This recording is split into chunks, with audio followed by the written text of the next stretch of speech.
I was watching all the three houses reports because I am a masochist. Hell Kill yourself. But no.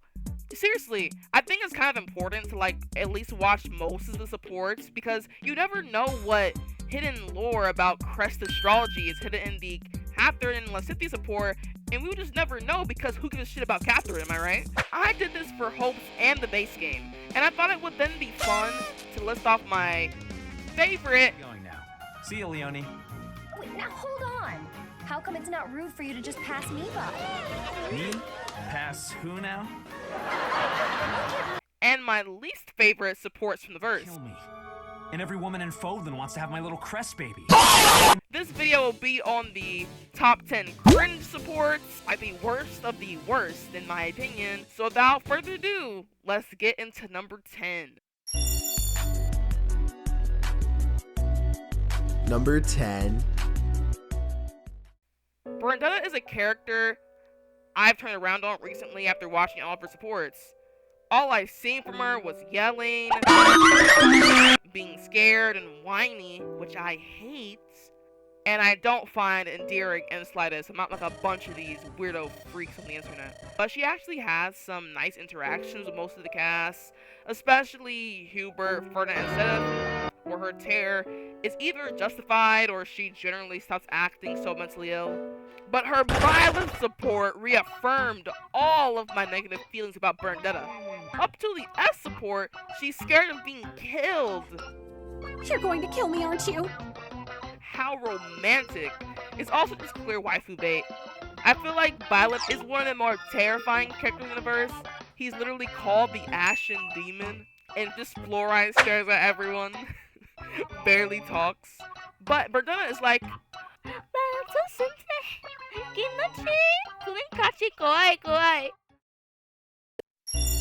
Number 9. Two niggas kissing. This photo. Lorenz is a deeply misunderstood character. There you are, People Ignos. hate him because of his haircut, Look at the top of his head! his flirtatious nature, and his emphasis on social class. I am in search of a bride of suitable social status. The latter of the two are unusually emphasized in his battle support. I've never liked this uncharitable interpretation of Lorenz because Lorenz is an averagely kind person to the people around them, will help them if they need it, doesn't really do anything purposely to hurt anyone. He's just strict and insensitive at times without realizing it, but he's generally a good guy, you know? Aww. Which is why I despise his Three Hopes support with Shez. Lorenz acts like a condescending asshole, even laughing at Shez for suggesting that he'll be kind to a commoner. Me? Nice. To you? Oh my, you are funny. Lorenz also makes a huge deal out of Shez saving his life when, I don't know, Merc's dying wars they signed up for and are paid to participate in is normal. That's literally the agreement. Why would Shez not risk his life for you? It actually makes no fucking sense. He does this in Three Houses sometimes, but it's not really to his blowhardy extent. It's more of an extension of his concern for commoners and his good nature. In Three Houses, there is no concern for commoners. He just only cares about social status and appearances. A lot of Lorenz's Hope supports bastardize his characterization and exaggerate his shortcomings, but this one is definitely the worst. Number 8. Discomfort, best way to describe this. A lot of the flame romance supports are rushed and icky feeling, not even because she's a minor. I can't even describe this, it's just super awkward to listen to. My instincts simply took hold. I hope you will forgive my rashness. Stop it! No, it is not that at all. It is just... You hugged me so tight. Such a delicate creature. Young man, kill yourself! Flay and Ferdinand are fiending hella hard for each other. If you would consider embracing me when my life is not in peril. Disgusting. It sounds like a fucking nerd emoji while saying it. Ugh. Yuck. Get away, get away, get away. Number 7. Do I even have to explain this one? Just listening to the support makes me go, ugh. She's a complete pussy whip sucker. Monica has no misgivings about being sacrificed, and even says that she would be happy to die a painful death and potentially be tortured just to bring Edelgard closer to her ambitions. And for some reason, Edelgard finds this charming and not creepy as fuck. She really is something else. I knew she was strong. Fucking cringe. It couldn't be my goat. I'm sorry, Faye, but no. You called out, so I'm here to help. I'm grateful for your trust. Oh, shit, what? Where am I? What are we? Oh, talking about Three Houses, okay. Saying I love you to the person who is willing to leave you for dead is another level of self-loathing that no Twitter user could replicate. Maybe that's why they all like her so much. Number 6. Oh my god, this Sylvain's so cringy! He just completely has a baby right to this woman.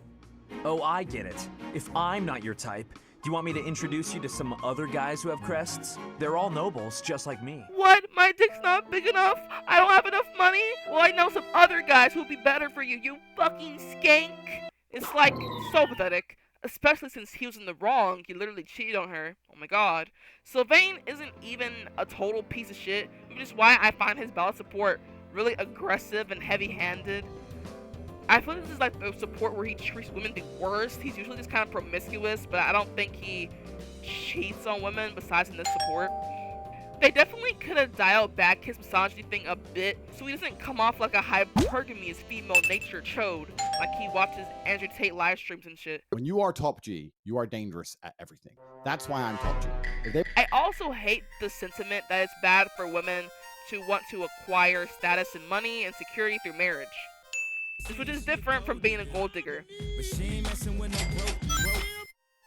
Those are some of the things that are most attractive to women since they want security for their child. So of course, if a rich guy is hitting her up, she's gonna be like, wait a minute, let's analyze our options here.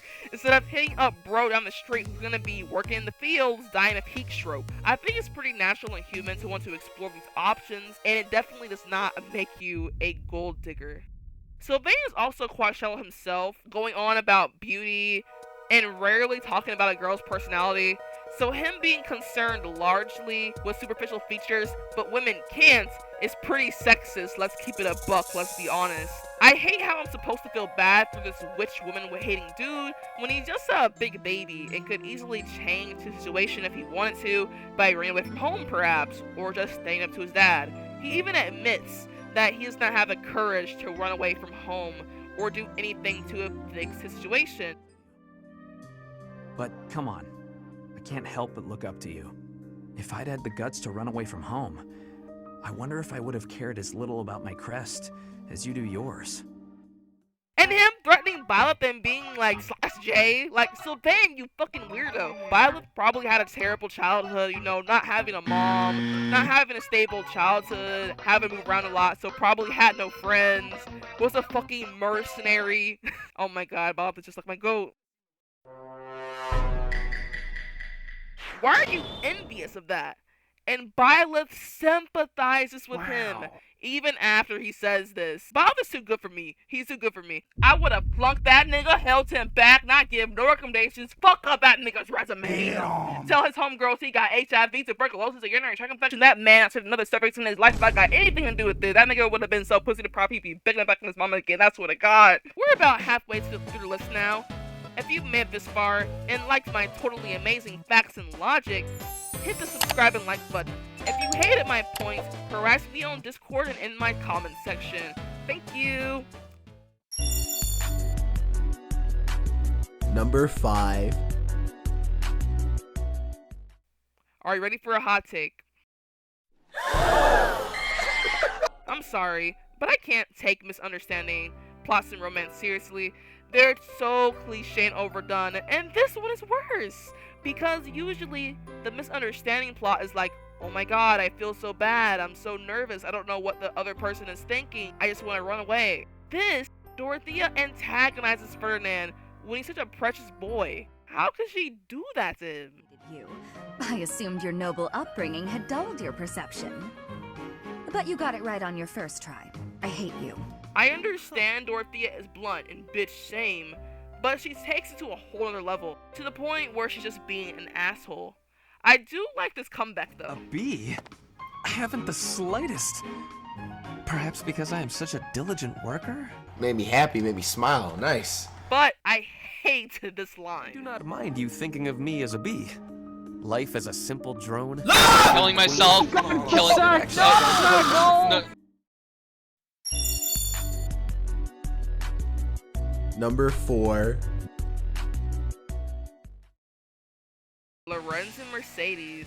She makes Lorenz helping her to be a bad thing, such as thanking him and moving on with her day.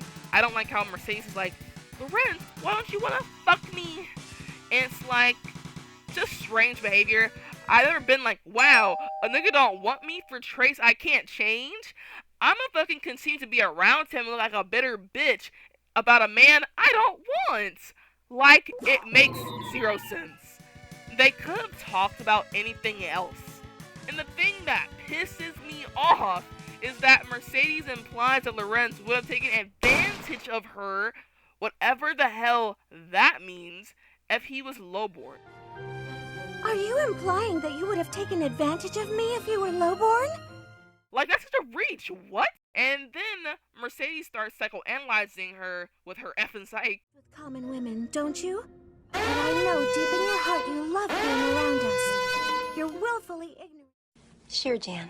I also just like how Lorenz is made to feel bad about this preference, which, if these characters weren't in Ship-Lum-Blum, all of them would be following. They would all be with noble women. So it's just kind of weird that Lorenz is the only one who directly states this preference, so people are a bitch to him about it.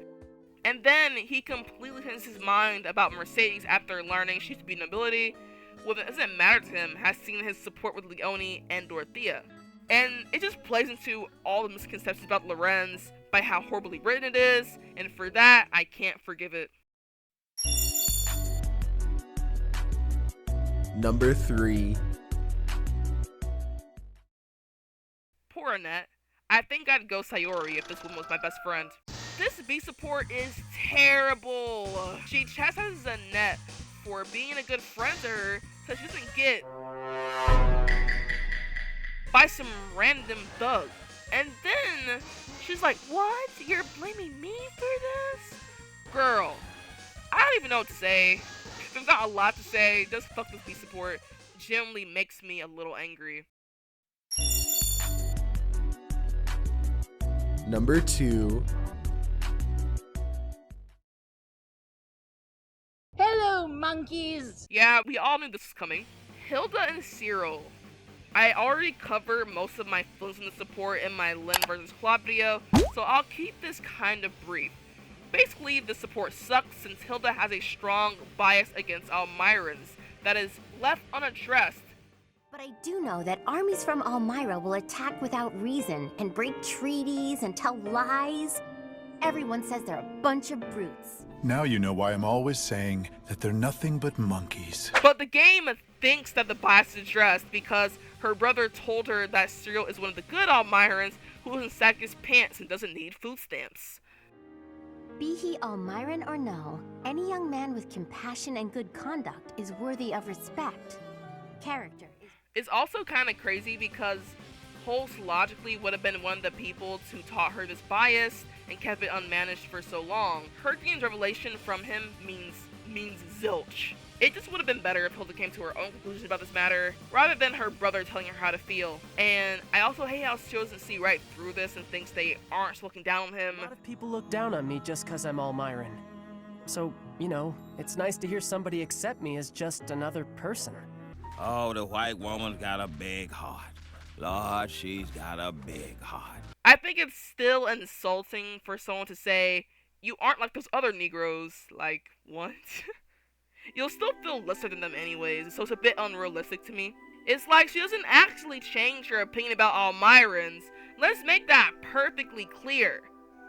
She never renounces her views on the whole nation once in this support. Once. She still thinks that they're untrustworthy, they're violent. She never says she doesn't feel this way. She never says she came to realization. It's just that Cyril made her realize they're not all this way. That he is one of the good ones. That's literally what it is. Let's keep us stacked. That is what happened. Like, we have to be able to see through the coded language. Like, she went from, wow, Almirans are so icky, yuck, to, well, not you, Cyril, which is hardly what I would call development. So yeah, this whole support chain is utterly worthless.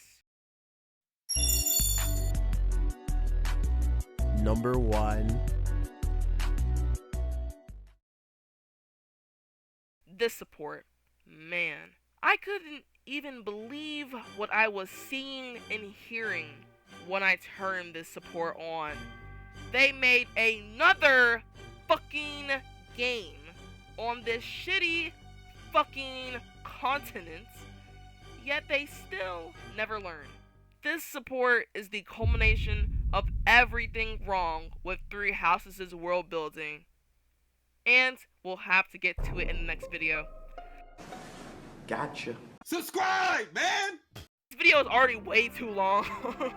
Sorry about the cliffhanger, but it is what it is. I would need over 10 minutes to fully dissect how IS don't know shit about shit, but lucky for you, it's already up for consumption. So you're free to transition right over there. Right now. Do it, I bet you won't. Do it right now. Remember to like and subscribe.